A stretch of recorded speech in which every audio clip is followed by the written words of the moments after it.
Welcome to the May 1997 pre-taping of a very special history tape, number 307, as we bring you It Happened in Grand Prairie, the history of our city, and some of the people that have been responsible for helping to make that history, and as a matter of fact, still continue to make history in our city as of this date.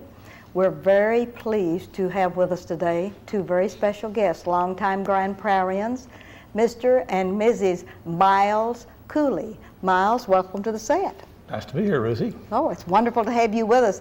And pretty Miss Jimmy, your wonderful wife. Jimmy, we're so glad to have you on the set also. Thank y'all for agreeing to be here today and help us to document the wonderful history of our city.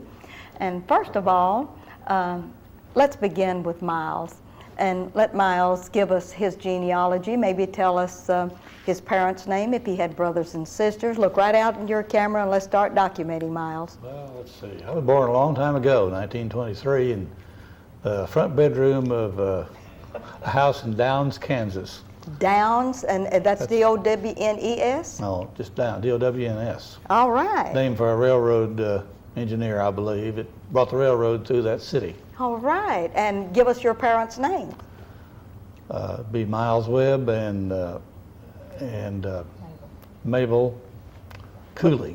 Mabel Cooley. All right, and they were very young. They were very young, and you were born in Kansas. How long did you stay in that wonderful little town, and did you have any brothers or sisters? Oh yes, the entire family consisted of 9 altogether. 9. Would you like to name any of those? Those were, well, I'll tell you a little bit about it. First there was a family of my brother and sister. Yes. And then my mother remarried a man that had 2 children, and then they had 5 of their own. All right. So I guess that's 10, isn't it? Oh, well, that is a wonderful group. That is a great heritage, isn't it? And what did your dad do for a living? Well, my dad learned how to work on steam engines by working in the wheat fields in Kansas. Yes. And then he switched over to the railroad. All right. And then he passed away at an early age of 30, a result of an operation. And then my mother married a man, Martin Wiersma was his name, and he was a Kansas farmer and raised wheat and cattle. So you got to live part of your life on a farm? I did. I'm a farm boy. That's wonderful. And where did you go to school? When you started out to school in your elementary grade? Well, went to farm school, a little stone building that was built by my great-grandfather Stone. Oh, it was on his property, still on our property there. Yes, in Kansas? In Kansas, Smith County, Kansas. Oh, right, that's wonderful, and it is still, that's a historical site then, isn't it? It really is. My sister still lives on the old homestead. All right, would you give us her name? It's Marlene, help me, Jimmy.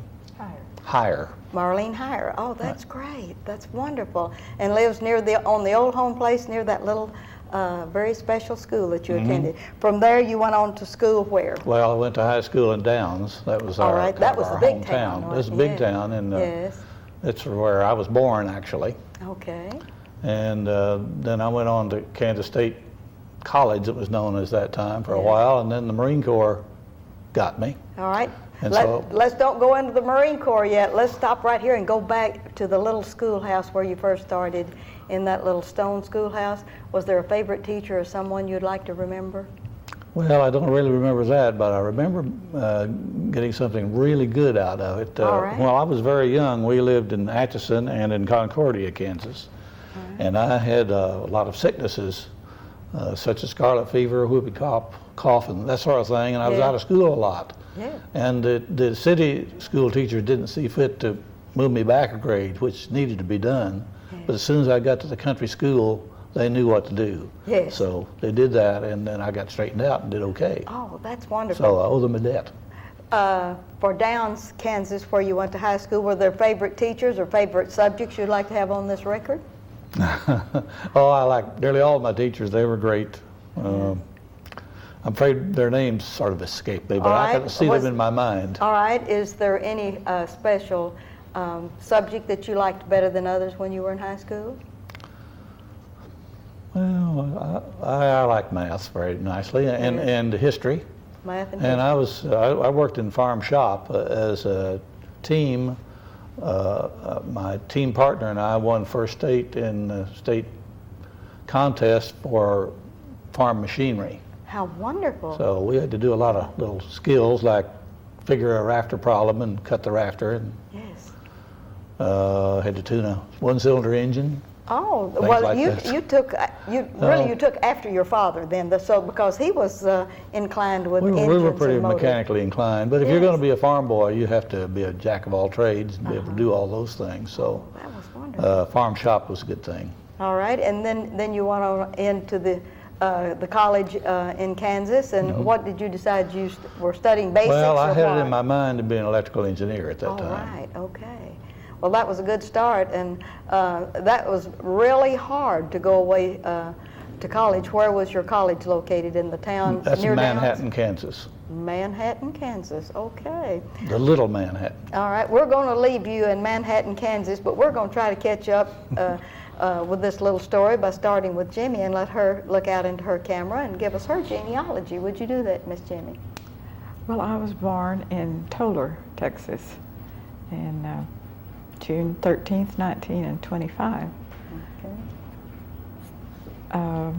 They forgot to register my birth certificate, so I didn't get a birth certificate for a long time. That is true. Yeah. So anyway, I grew up there, and my mother died before I was 2, and my daddy died when I was 10. So then we moved to La Mesa. My brother came and moved us out to La Mesa, and that's where I finished high school. And La Mesa, okay. Texas. Did you go to school any at Tolar, Texas? Oh yeah, up and through the 4th grade. Through the 4th grade. Let's talk a little bit about Tolar, because do you remember the county that Tolar's located? Oh yeah, Hood County. That's in Hood County, okay. All right, in Hood County, Tolar, Texas, and in school, and Jimmy is a wonderful little girl, and was that a country school or it was a pretty big school? Well, it was the biggest one around because they bussed them in from other little areas. I see. Do you remember any of your teachers you'd like to document? yeah. Let's talk about Miss it. Edna Baker, she was the doll. She had fallen when she was young and injured her leg, so she always had to use crutches. And of course, she was outstanding because I can just still see her coming down the aisle on those crutches. Yes. But she was a very dear lady. And Miss Goforth, Miss Jewel Cherry, who may still be living. Yes. Don't know about the others. But when we go back to Tolar sometime, I see Miss Jewel. Did you live in town or live out on a farm? Yeah, we lived right at the edge of town. Right at the edge of town, okay. My daddy worked on the railroad, and Okay. so we lived fairly close to the railroad. And well, really, the town wasn't all that big, so we lived close to most anything there. Yes. And moving from Tolar then, after the 4th grade, where did you go to school then? At La Mesa. At La Mesa, In West okay. And that's Texas. kind of like out in West Texas, isn't it? Yes, that's Dawson County out in West Texas. Okay. Tell me about going to school in La Mesa. Well, Teachers or subjects, or did you play basketball? Or we played softball and volleyball. Yes. Yes, it was. Any favorite subjects or teachers in La Mesa? Well, Mrs. Ogletree was a favorite in the 7th grade, and Mrs. McLaughlin, I guess she taught English in the senior year. Yeah. Graduated there in 1942. 1942 graduate. Have you been back to any of the reunions? or Yes, anything? Oh, yeah. you have? Mm-hmm. Yes. Did everyone look so old? And all Yeah, that? they'd all grown old. Yes. That's very rude, isn't it? Yeah. I don't know why. All right. And what happened to you after you left La Mesa? I came to Fort Worth and worked in the water department there in Fort Worth. Oh, that's great. For the city of Fort Worth, City of Texas? Fort Worth, yes. Okay. I had worked in my senior year in La Mesa in the city office there in the water department, and so my mayor sent the letter to the mayor of Fort Worth, and they wonderful. immediately gave me a job. So Oh, you were experienced. yes. Oh, that was wonderful. And Okay, and we're going to leave you a minute in Fort Worth in the water department, but let's get back to this young man. Right. He left college to go to the Navy, Well, to the Marine service, Corps. to the Marine Corps. We would never call you a Navy man. Let's get this. Well, it was pretty close. All right. At that time, inductions, you couldn't volunteer really. I mean, you could volunteer, but you couldn't enlist. I see. So I volunteered for induction, and I was sent to Fort Riley, Kansas, and there they supposedly gave you a choice of what branch of service you wanted to go into, but there was a catch in that if you failed the test to get into the Marine Corps, then you defaulted to the Navy. I see. That may tell you something. Yes, that'll tell you a lot. Of course, the Navy men Well- here in town will probably quarrel a lot, but Well, right. they're always looking for what is it these good men in the Marine Corps. So you, when it did get in the Marines, where'd they send you for your basics? San Diego, right to boot camp. Okay, to San Diego And that is a rude awakening. oh, I bet it is. Tell us a little bit about a Kansas farm boy or a railroad boy going to San Diego, and all of a sudden you hit all of these sergeants that make you do all of these things.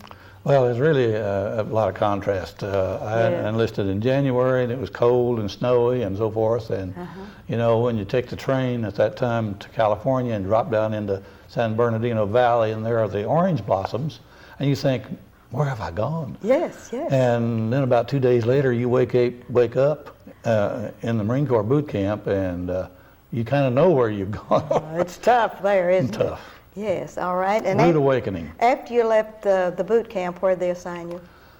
Sent me to school. Sent you to school. So I left school to join, and they put me right back at school. All right, and what'd you study? Electronics, naturally. Electronics. That's what you wanted to be all along, an electrical engineer. Exactly. Uh-huh. So they sent me to Utah State for a while, for about 3 months, and then we went down to Corpus Christi, Texas, and spent 6 months or more. Generally, our studies were from early in the morning till 9 o'clock at night, so it was pretty intensive. Yes, it was very But intensive, wasn't after that training, then they were ready to put us with the squadron and put us to work. it? And they put you with a squadron, and where were you assigned? Well, I went in the Marine Corps Night Fighters group. They had the first airplanes that were used. Well, I guess there was some experimenting going on before that, but mostly we were one of the first squadrons that was assigned to night fighter duty in the Pacific. All right.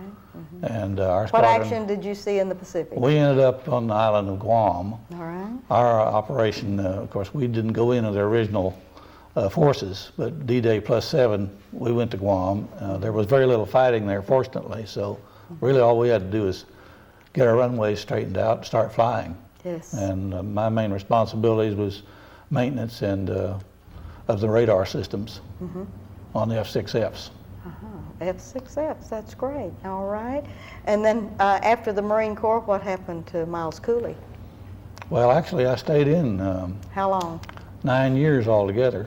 9 years in the Marine. After being discharged belatedly because they had mistakes in my records, I went to work at the Naval Air Station Okay. here at Grand Prairie, and was a station keeper for about 3 years or so until our Korean War. All right. Was put on full active duty then, and Yeah. then we got out in '51. 1951 was the discharge from your Navy post here. Then, had you met Jimmy in all of this interim time? Well, yes. All right, I'm going to let her tell about that. There you go. Yeah, see, we're going to usurp your authority just a little bit here and go back to Miss Jimmy. And we were in Fort Worth in the water department, and after the water department, between there and meeting Miles Cooley, tell us how all of that happened. Oh, well, Miles was stationed in Eagle Mountain Lake at the time I met him. All right? He had moved from Corpus, wasn't it? Yes. And so my half-brother, who was in the Army, came home from the Battle of the Bulge. Yes. And he met him and introduced us. Uh-huh. And so we became friends, and then he was sent to Cherry Point, North Carolina. We corresponded, and he proposed to me via the mails, and How wonderful. and we were married then when he came back on leave in 1946. 1946. April 29th, 1946. If I could interrupt. Yes. A lot of people might not remember, but there was a Marine Corps Air Station just north of Fort Worth, north end of Eagle Mountain Lake. Oh, I did not know that. What Yeah. was the name of it? Well, Eagle Mountain Lake. Eagle Mountain Lake Marine Corps Station. Corps Station. Well, that is unusual. I've never heard of that, and I'm so glad you documented that for us on this show. That's great. And you were there for how long? I don't remember, 6 months or so. 6 months It or was so. just a sort of an interim after the war. That really, we were. Long enough to meet me. Yeah, long enough to meet Miss Jimmy, right? And so you all married where? In Fort Worth? Yeah, in Fort Worth in 1946. In 1946. I have that date, but I didn't have the place. I thought maybe you might have gone back to Lamesa or wherever. No. No, okay. Celebrated our 50th anniversary last year. Last year was your 50th wedding anniversary, but now let's, after you were married, and did you follow him around to all of these places, like to, is that what brought you to Grand Prairie, this Navy Dallas station that you had received, this commitment as station Well, master? Yeah, after I got out of the Marine Corps after the war, of course you have to make a living or do something. Yeah, all right. And that was one way to keep some money coming in. Okay. And of course, I fit right in there all right without any problems. So Yes. it was a job at the time. All right, when Navy Dallas, when you were finished at Navy Dallas as a station master, what happened to Miles Cooley then? Well, I was very fortunate. When we got out, we were in Kansas City. We'd been going to a naval radar school up at Olathe, Kansas, Okay. and I was able to get a job at Bendix Corporation up there. And we still owned our home in Grand Prairie. And there was a big problem with that because it had been rented or leased. And in order for us to move to Kansas City, we really needed to sell it. Yes. But it was on the market and didn't sell. All right. So my brother and I came back down there on a quick trip just to look at the house and see what condition it was in. Well, turned out it was literally torn up, so by the renter. So only conclusion I could come to was the thing to do is just move back in the house. Yes. And that meant I needed to get a job here. Yeah. So I applied at the LTV plant and at the Mobile Research Laboratory. And I got accepted to both of those jobs. How wonderful. And you had a job at Bendix in Kansas. So I resigned there, I gladly accepted the Mobile Research job, and just didn't ever get to go to the plant, to the surprise of a lot of people. I would have thought so too. And tell me about working for Mobil Oil. It was wonderful. They're a great company. Yes, and that's out near Duncanville? It used to be. It's over Yeah. in North Dallas now. Okay. And, Wonderful people to work with. what did you do for them? Well, I worked in well logging instrumentation. And we were developing and doing experimenting on acoustic velocity well logging instruments. Oh, wow. It was a new development You at were that time. very into technical things that Very most of us much. don't know anything about. As an electrical engineer and all of that good The stuff. transition from radar systems over to sonic systems was mostly in the transmitters and receiver end of it. I see. You're dealing with ultra-high frequencies in radar, and sonics is relatively low frequency. Yes. So that's the main difference. The circuitry, as far as your measuring equipment, that sort of thing, almost identical. All right. And you commuted from Grand Prairie, Texas over to the Duncanville site for Mobil or over to Richardson? Where did you? Well, we lived in Grand Prairie, and we just, over to Duncanville. Over to Duncanville close. most of the time. Okay. There were several people here in Grand Prairie that worked out there, Okay. and still are. Well, I don't know if there's any local residents now, but back then there were. I'm going to get back with you in a minute. We're going to still be at Mobil when we talk with you again, but let's get back to Jimmy. During all of this transition, what were you doing? I believe raising a family, and we better document your family or we'll be in bad trouble. Right. Yes. Well, David, our son, was born in 1948. Right after, that was the year we moved to Grand Prairie. So All right. He was born in Grand Prairie, Texas. Oh, well, good. And then we had a daughter, Pam, All right. who was born in 1954. All right. And no, 52, and then Penny was born in 1954. So those three little darlings, were they all born in Grand Prairie, Texas? Yes, That's well. great. All right. back when we lived in Grand Prairie. And did you ever work out of the home after you left the water department during all of this raising of boys and girls? No, not until they were in school. When my youngest was in school, I went to Methodist Hospital and trained for an LVN nursing. Okay, LVN. And graduated in 1963 and then worked some part-time. Yes, okay. And where'd the kids go to school?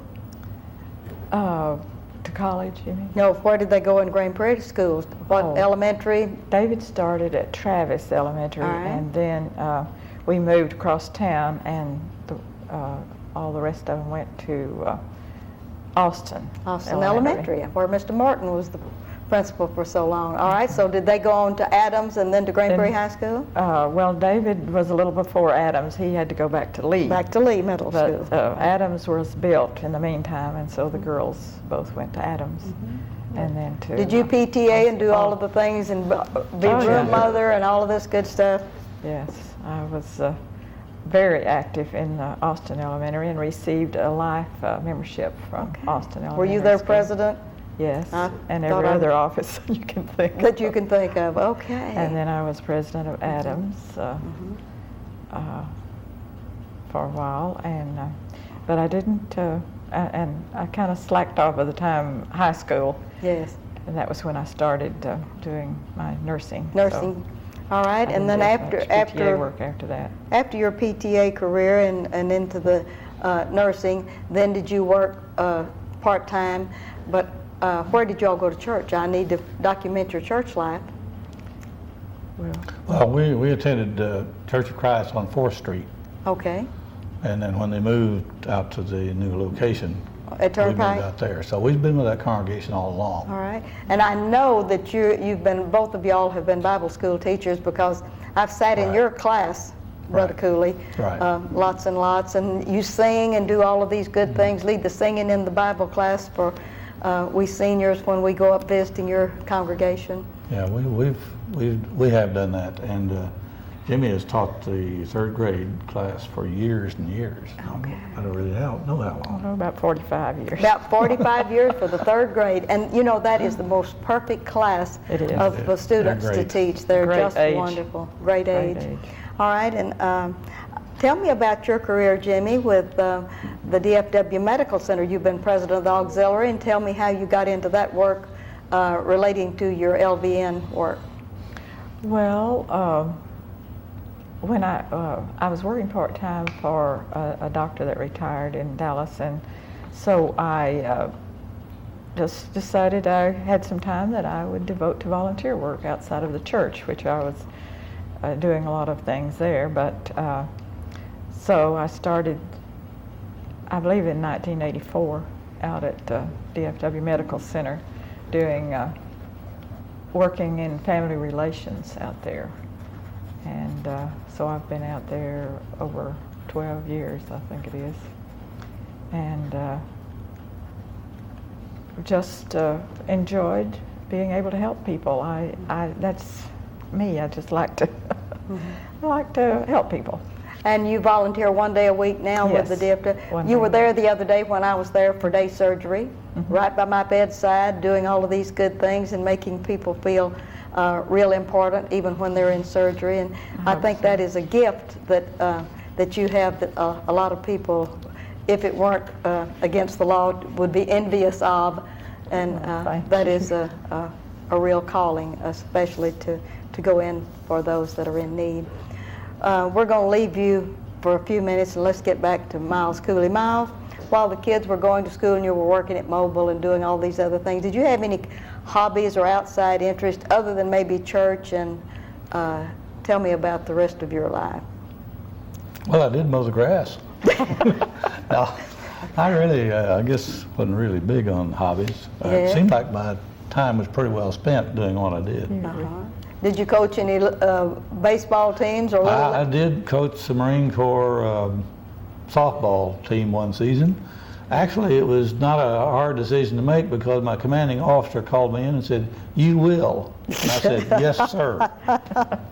Oh, that's But it was a great. good experience. Yes, But you didn't get into the baseball scene and things here in Grand Prairie with your kids No, like I really didn't. like maybe with David. David had other I interests. was on a scout committeeman for a while. Oh, but that's great. While David was involved, but All right. Okay. I enjoyed that. But All I right. didn't do a lot of it. All right. Now, what does Miles Cooley do with his day now? Well, every day somebody asked me, "Are you retired?" And I said, "Well, no." I know you have a little office doing something. I'm a manufacturer's representative and have been for over 35 years. Yes. I market electronic components and services, things like printed circuit boards and Yes. integrated circuits, products like that, and call on most of the major, what we call OEMs around this area. Yes. And that just really does keep you and Jimmy busy answering the phone, doesn't it? Well, sometimes the answering machine does it. Oh, that is great. Yes. Is being a rep like that for electronics, don't you find that the industry is really growing beyond our bounds today? Beyond our imagination, it's changing so fast. Nobody can keep up with it. Yes. You just do the best you can. Okay. Jimmy, I'd like for you to let us know what it's been like to live these many years in Grand Prairie, Texas, and are you happy with the city? Is there anything you'd like to see changed, or you'd like to brag on the city, or just anything you'd like to say about your many, many years here in Grand Prairie, Texas? Well, yeah, we've enjoyed our time in Grand Prairie. There's lots of things that we have tried to vote in and out and so on. But we appreciate when we first moved here, pretty soon through school, church, or PTA, or scouts, or something, we knew just about everyone in town. But that changed when we started so many people moving in, and now, it's just overwhelmed with people in Grand Prairie. Yes. And but with all of the things that we have been able to do as our family has grown with Cub Scouts and Girl Scouts and church and school and all of that, I think that we have had a very happy life in Grand Prairie. Would you hold up your picture? Let's see if our camera can clue in on that and get a close-up and tell us what that is as we're trying to end this show pretty soon. This may be where the light shines too much, but this is our family that came for our 50th anniversary. Most of them live in Oregon now, and they all came back last April, and we had our 50th wedding anniversary. And that was a real celebration. Grandchildren, it was great.